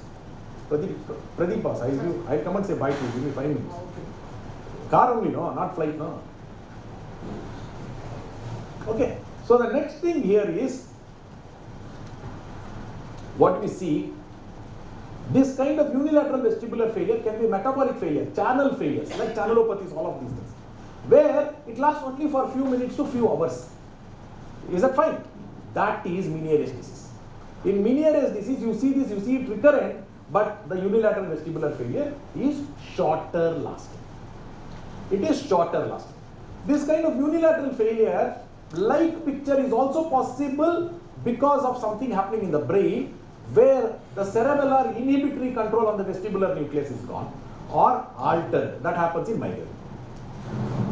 So these are all the different conditions of vestibular. With a pathophysiological basic core understanding, if you approach your patient and start thinking, इसमें क्या हो रहा है, क्या हो सकता है, what could be happening, then the way we reach a conclusion and diagnosis is much more emphatic and much more sure-footed. Yes, sir. Sir, this is spontaneous nystagmus. What is the mechanism when it happens in peripheral nystagmus, peripheral type? So this is the mechanism. Now, the right ear is sending a signal to the medial vestibular nucleus. The left ear is also sending a signal to the vestibular nucleus. Right ear medial vestibular nucleus signal takes its excitatory input. I am only taking the horizontal. Taking its excitatory signal to the opposite side abducens nucleus. From the opposite side abducens nucleus, it goes and moves that particular abducens. Clear so far? Now, it is also sending a signal crossed to the same side, medial rectus. Lateral rectus and same side, medial rectus. So, दोनों को खींच रहा है. At all points of time, it is pushing. The left side one is again to the right abducens and the left medial rectus. What is happening? Now we have a dynamic equilibrium. There is a dynamic equilibrium. When the left one is cut off, the force that is there to pull to the right side and this side is gone. Now only the right side is pulling it to the left side. So the eyes slowly start deviating towards the left side by under the pressure of the right medial vestibular nucleus. When it starts pushing and that motor output is going, there is another set of neurons, a population of neurons, which are measuring the duration that it is building. This is called some kind of a clutch release mechanism. It is counting. After some time, each and every some time when this is done, it just releases this output, activates the saccade. The saccade movement is a fast eye movement which comes from a different system. These are coming from excitatory burst neuron. The vestibular neurons keep pulling. Suddenly, there is another set of cells which are measuring how long the pull is happening. Suddenly, if that gets full or activated, that time it just sends a signal, cut off the vestibular, activate the saccade to the opposite side, it comes to the opposite side. Again, it keeps pulling, then it is cut, clutch is released, it comes back. Again it goes, clutch is released, it keeps coming back. So this is the mechanism of right beating state. This is exactly like what happens when you rotate it to the right side. Yes. So my question is, why does this spontaneous nystagmus, this straight head position, occurs in peripheral vertex? वही sir. Like in even in spontaneous, it means the severity of nystagmus, which is memorizing straight head. No sir, 1 minute sir. Let us do one thing. I'll restart this. Sir, I think if you want you can do. I'll restart this. Normally, जब right when you are turning it, you understood why the signaling comes. Why you get a right beating nystagmus? When you are turning to the right, how you get the mechanism with which you get a right beating nystagmus? You got it? How? Because the right is getting activated. It is slowly pushing the eyes to the left and then it comes back to the center. Why is that happening? When the brainstem compares the input, right ka ज़्यादा है, left ka कम है, that overall input is looking like right turn and it turn. In peripheral, whatever it called, if you see like unilateral vestibular vision, if the left vestibular nerve is cut in the brainstem, right is coming, going to the abducens. Right abducens के left abducens तक तो messaging जा रहा है, right abducens तक तो नहीं आ रहा है.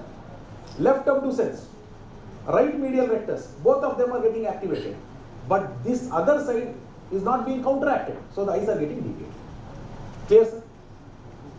It is the same. What is happening in spontaneous happens here. In spontaneous, it's a real increase, real decrease. In this thing, there is no increase. There is a baseline activity. But the opposite side is decreased. For the brainstem, there is no difference. Clear, sir? Yes, sir. HIV hit in a person with spontaneous nystagmus. It's very difficult to interpret. Very, very difficult to interpret. I was just wondering that in acute vestibulopathy, when the person has what? Very difficult to interpret, even with video recording. There was a small study that was done. Dr. Balamurugan, who is a neurologist working in Salem,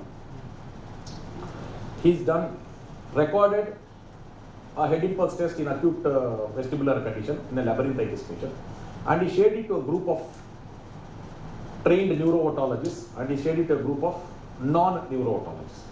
Most of the neuro-otologists got it right, who are trained in watching this. But when it comes to a group of general, that includes physicians, neurologists, everybody who are not specifically trained in vertigo, most of the time they got it wrong. Which side is affected? It needs some amount. It's very difficult. It needs some amount of training. But the tips and tricks how to interpret, we'll teach. Okay, sir.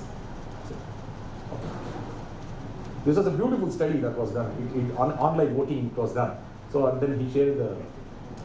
So that it needs head impulse test. That is why I don't believe these papers coming from. We are talking about the Western people rejecting our paper. Methodological sahi nahi hai, ye nahi sahi nahi hai, English sahi nahi hai.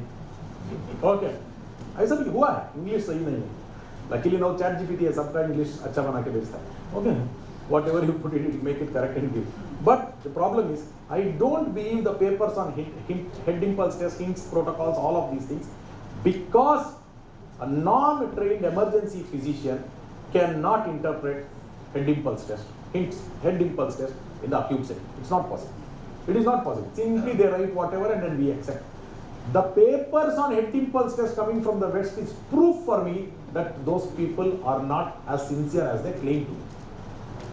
Okay. Second question. Yes. There is viral inflammation causing acute vestibulopathy. Yes. There is a labyrinthine infarction Yeah. also causing. So you recommend to get an MR always. Always. This hints and all these things come from a society where healthcare is deprived to the population, like America, like Europe. Not for a country like India where we have an MRI machine every 50 kilometers.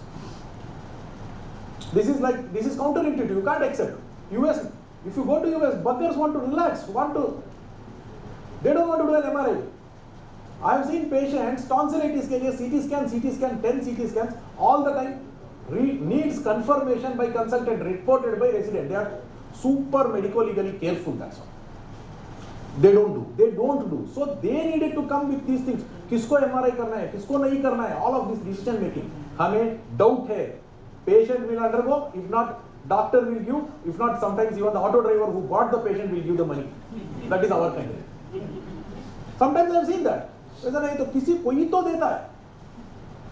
you think it is clinically indicated, we can get it done in India. And even in the remotest corner, there is an MRI scan in our place. There is no this thing where you don't get an MRI vision. And they are waiting, please bhejo. Like that. So in our country, you don't have to think so much. You have a doubt, do an MRI. More about MRI is, you can tell this patient, day one, I may not get it. I may send the patient again after 2-3 days because I am suspecting a stroke in this particular patient. Day one. So like that you can do. Okay, sir? So thank you all.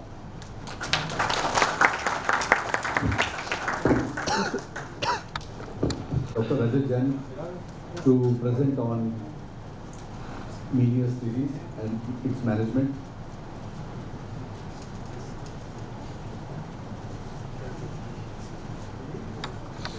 And these guys are too much clear with the concepts. So we'll talk about one of the most common disease of vertigo. So most common disease, what we see in our clinics is BPPV, and the next one is Menieres. Believe me, Menieres is much more common than people expect it to be. In our OPDs, we are now seeing almost every OPD is 4 to 5 patients minimum of Menieres. And treating Menieres is no big thing. If you make a diagnosis, you can very well treat it. So we all know Menieres disease is nothing other than there's a malabsorption of the fluid from the endolymph, and which leads to the bulging out of the whole of the endolymph, and that fluid increases to a capacity and it bursts out, and that leads to intense vertigo, hearing loss and tinnitus. So this is all about physiology. So etiology can happen, it is actually unknown, and it can happen in any kind of adults, although female are more common as compared to men, and it can happen in any, usually old age people between 40 and 60 are more common, although I have seen people between 20 and 30 also. And allergies, viral infection, anything can cause Menieres. A lot of patients of mine have asked me why I am having Menieres, so I just don't have answers to it. So I say, I really cannot tell you why you are having Menieres, but what we can give you is a good life. So we'll talk about pathophysiology of Menieres. I'll show you a video. This video I have taken down from, can I have a video, audio?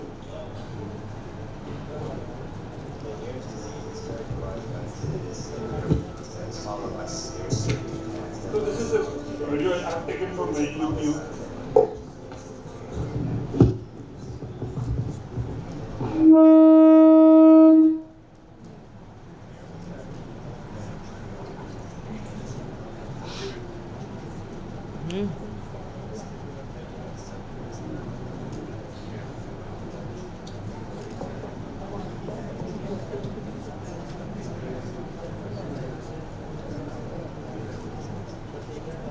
Fine, I mean, it's better, I think I should say.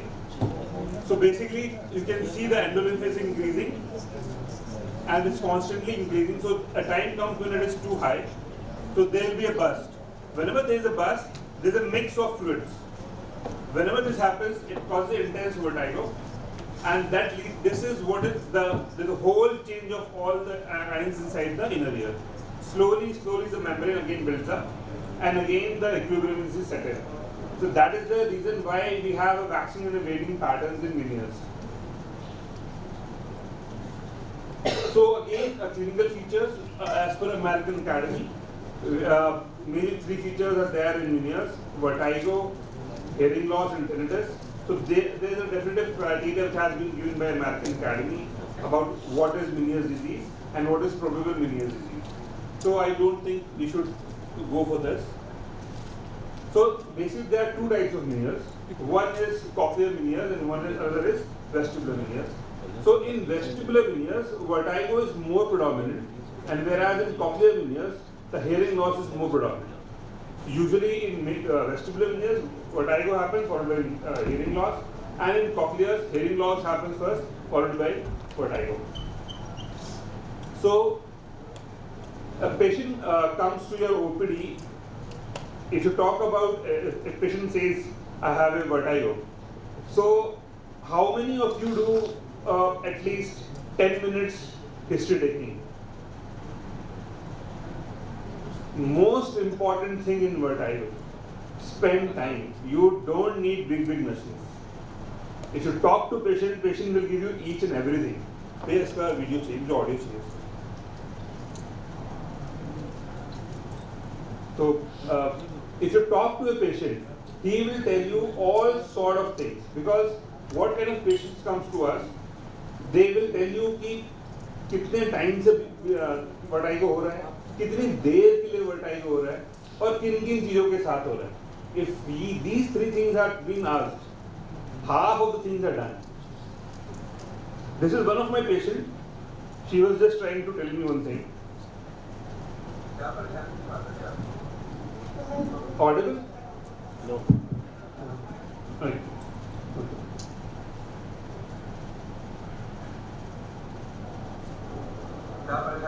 Audible? हम बैठ नहीं पाते. 3 बार बिस्तर पे गिर गए, 3 बार उसके बैठे, 3 भाग गए. चल नहीं पाते थे, कहीं की दवा नहीं ये खाते। हालत कब की आपकी? 3 साल हो गया। 3 साल हो गए। अच्छा, 3 साल पहले आपको चक्कर आता था और क्या परेशानी होती थी? कभी कभी जब बीपी ज़्यादा बढ़ जाता था। अच्छा, किसी कान से कम सुनता है? सुनाई तो करता है। किसी कान से कम तो नहीं सुनता है? किसी कान में घंटी की आवाज़ तो नहीं आती? इसलिए थोड़ा सनसना है तो कभी कभी। और So this is a very short history which I took in the OPD. So by this history we came to know 3 things. One, a patient is suffering from vertigo from last 3 years. Second, no transient history की बहुत कम time के लिए, जब भी आता है तो आधे घंटे के लिए आता है. And another is tinnitus on one side. More or less, if once you go for diagnosis, already I had in my mind that this is Menieres.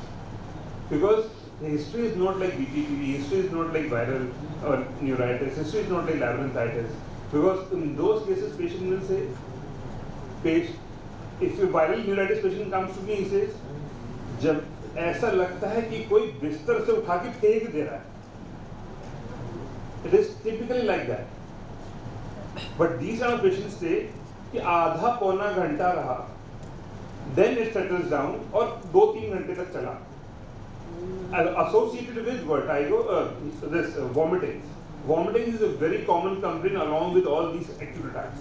And chronic patients, they always say it comes and goes, it comes and goes and comes and goes. So history taking is the most important thing. If you're in a OPD, then take history very nicely. Then this is my set of things which I do in my OPD. In all the patients of vertigo, I go for a DHT, McLuhan's, head hanging, nystagmus, Romberg, Uttenberger, HIT, otoscopy, PT and CC. This is a very good incidence. I think Srinivas already told him this in NESCON. A patient came to him from Mysore, and the patient was having severe vertigo. And he visited him. He just did a otoscopy. And he said, you are having a cholesterol. Why are you coming to me? Go back and get operated. So doing an otoscopy is very important. Don't only treat your vertigo patients like normal inner ear pathologies. It can be. I just give the correct story. The patient is from Bangalore. The patient went very far to between east and northeast. Spent 25,000 rupees, got full history result. You don't know and then came back, it was a cholesterol. And the patient was having LSC fistula. That was the reason for it. So my point of doing things is, you rule out all kind of pathologies, rule out any kind of a BPPV, rule out any kind of inner ear pathologies. If you don't look into this basket as a whole, you will not be able to pinpoint what the disease is actually the patient. Then audiogram, if you see in kind of a Menieres disease patient, this is, although this is not a typical audiogram which I usually see in my OPDs, all the literature says that high frequency hearing loss is less as compared to the low frequency hearing loss. But in my OPDs, when I see it, I see a flat curve. I usually see a flat curve. I don't know how many of you agree with this, I don't know, but I see it like that. And very same time, whenever I am prescribing to these patients PT, I prescribe CC. This was taught to me by MSR. And then you come to know straightforward that if the values are more than 70, it is suggestive of a cochlear pathology. With a good history and a cochlear pathology with CC and PTA, the hearing loss and vertigo, you can quite a good makeup of a diagnosis of Menieres. Then you can go for a CT scan and MRI. CT scan is easily available in all the centers, and I guess MRI is not that easily available. So if you see the enlarged vestibular aqueduct with this kind of a history and a proton audiometry and a CC, you can actually think that yes, there is a dilatation of the endolith. And you can see, and then you can confirm the diagnosis much more easily. The glycerol test, I don't know how many of us could do it in our OPD because it takes time. Anyone doing it? So people like me who are seeing close to 200 patients a day, it's not possible. So yes, I ask my residents sometimes to go for a cholesterol test, but believe me, if you can do it, it is very good. So you administer glycerol to the patient and then do a repeated audiometry. If there is an increase in the hearing, then that it is positive, and that it shows that there was a pressure inside which has gone down, and which is again a confirmative test for Menieres. VNG, a lot of papers are now saying VNG is not the tool which will actually help you make a diagnosis of Menieres. It will give you vestibular hyperreflexia or vestibular hyperreflexia depending on the state, but yes, if you have that in your battery, it's good to go for that. ECOG is good. ECOG is a simple test. You can ask the person who is doing all things, go for ECOG, get elevated levels of SPA or AP. If they are higher, it shows hydrox. But recently, again, few papers have said that again ECOG is not a good parameter to actually say if this patient is having Menieres or not. So finally, if you want to make it, so this is what I practice. If I think, how do I make a diagnosis of Menieres? Any patient giving me a history for 2-3 hours, multiple episodes, hearing loss, PTA, CC, then MRI, and ruling out all the other peripheral disorders. I usually label that patient as Menieres, and then depending upon the stage, whether the patient is in an acute phase or in a chronic phase, you can go for the management. So the management for Menieres, you can have a medical management, you can have a surgical management. So medical management, we have a pharmacotherapy and dietary restrictions. In surgical management, we have intratympanic steroids, intratympanic gentamicin, endolymphatic sac decompressions, and vestibular nerve sections. So you see, I think most of the patients of Menieres are 95% patients, or even more than that, are well managed medically. So before we give a pharmacotherapy to a patient, we should actually first differentiate patients into various categories, whether this is an autoimmune Menieres disease, whether this is a familial Menieres disease, whether this is a Menieres disease with a migraine, or it's a combination of Menieres disease with BPPV. So all these things have to be taken care of because your treatment is always customized. So we all know what are various pharmacotherapies available. We have diuretics, we have antihistamines, we have tranquilizers, we have dopamine receptor antagonists, and antiemetics. So I think few youngsters are also studying.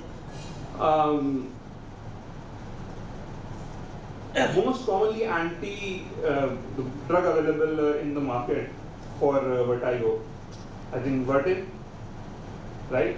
Sugeron, Stemetil. So what's there in Stemetil? And what's there in Sugeron? Right. So basically we need to know what is the component inside and what is that drug. So beta-histine belongs to a class of antihistamines and prochlorperazine belongs to a group of dopamine receptor antagonists, and along with this we can also give antiemetics. Last time when I was sitting somewhere, I just asked one person, you are prescribing Sugeron, what's there in Sugeron? He said, I don't know. One MR came to me and asked me कि acute phase में दे देने का है और Sugeron 4 दे देने का है 75 वाला. मैंने very good. So that's was the reason I just discussed this point. So most common drug which is available in the market is beta-histine, which is all medical people are using. कोई भी उठा लीजिए medicine, neuromedicine, neurosurgeon, surgeon, pediatrician, anyone, quack, दुकानदार, ऐसा कोई नहीं है जो वर्टिन लिखना नहीं जानता है चक्कर के लिए. ऐसा कोई बच्चा नहीं जिसको वर्टिन लिखता नहीं. So what is the basically mechanism of action of vertin, or I think it's not beta-histine. So beta-histine, it has two actions. Although I know Dr. Srinivas will not agree with this on board because last time when I was having discussion with him, he said this is all bogus. So I agree with you, sir. but for a common being, I think we can discuss this. So, for inner ears, it increases the blood supply of inner ear. So it's a vasodilator to the blood supply of inner ear. और मैं इसको ऐसे समझाता हूँ कि जब एक soldier लड़ने जाता है तो उसको क्या क्या चाहिए? उसको खाने का सामान चाहिए। और खाने का सामान कैसे मिलेगा उसको? वो अपने बैग में लेके जाता है या फिर कहीं जाए उसको ब्लड सप्लाई दे। तो this restoration of blood supply, just putting down more into the vestibule, restores the function. It's an organ preserving duct rather than a vestibular suppressor. Then it also reduces endolymphatic pressure because it increases the blood supply of stria vascularis, and which further increases the absorption of the fluid. So the pressure inside the inner ear reduces down. Then what happens in the central nervous system? So this is also an H3 receptor antagonist.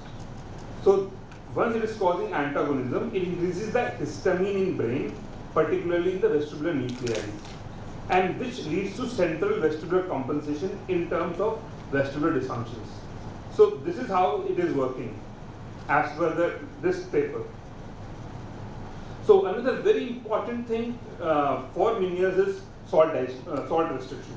Salt restriction is needed because whenever there is high salt, it leads to water retention, and we know if there will be high salt retention, it will cause more of the fluid inside the inner ear. So you reduce the salt.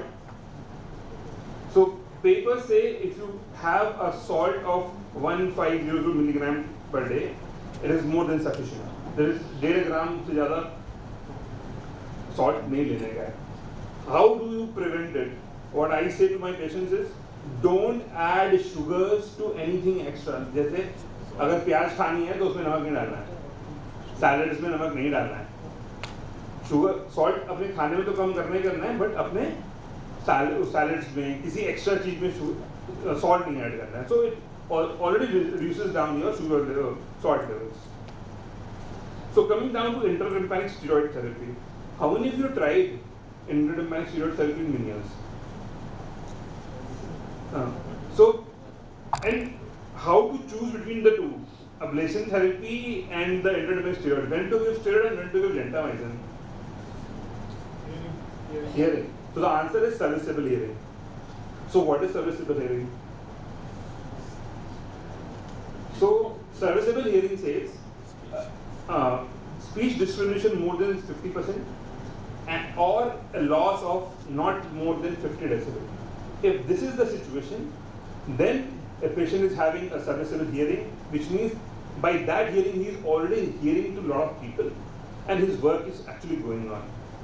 So we can give intratympanic steroid therapy to patients who are having serviceable hearing and patients who have crossed the level of serviceable hearing and are having intractable vertigos. That time you can go for intratympanic gentamicin or ablation therapy. Then again now comes down to surgical management. So surgical management mainly two: endolymphatic sac procedures and vestibular nerve sections. So endolymphatic sac procedure decompression has been compared with sham surgeries, where a simple cortical mastectomy was done in comparison to patients who were having endolymphatic sac decompression. So results came down to the same. Even I have tried cortical mastectomies rather than endolymphatic sac decompressions fully. Results were decent. Those were these patients who were actually having a lot of vertigos and were not responding to medical therapy. So for sac decompression, we need to see where the endolymphatic sac is, and the landmark is Donaldson line.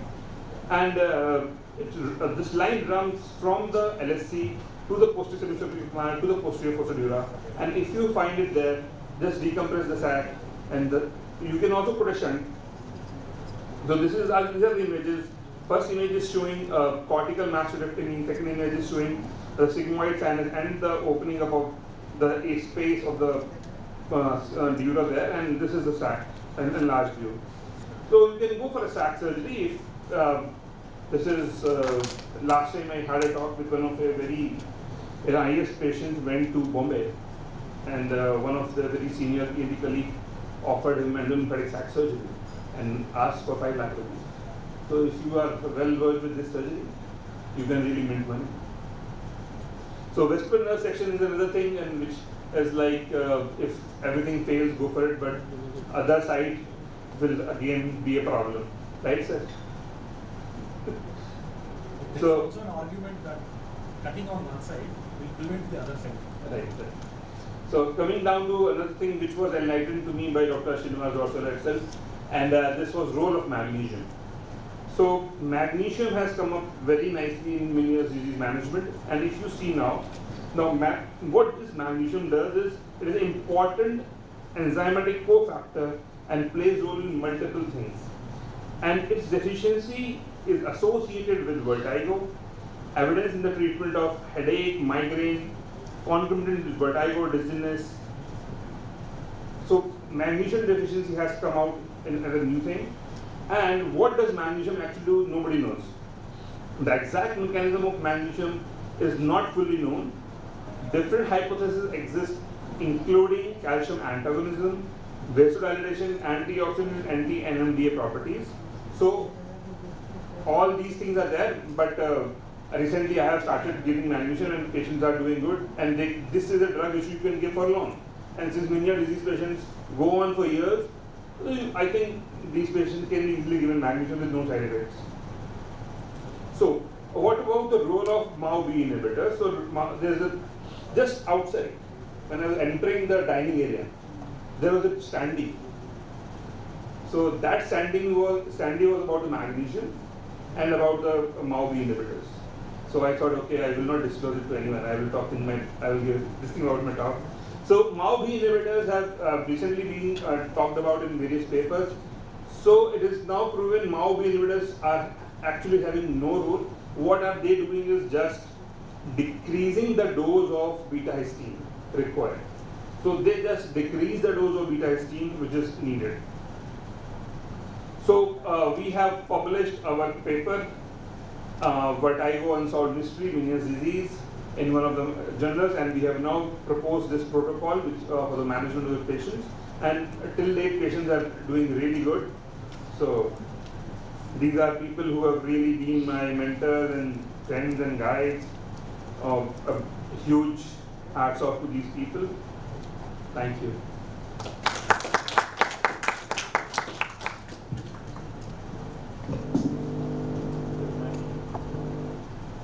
Things. The one is that the SISI test, which every audiologist can do. So if you are suspecting a Menieres disease, if there is SNHL, and as we discussed in the morning that the migraine can mimic sometime.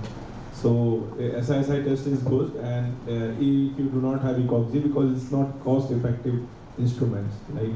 So then you can just do in the acute setting the glycerol dehydration. That is also very helpful, and sometimes we just admit patients just to do the glycerol dehydration test.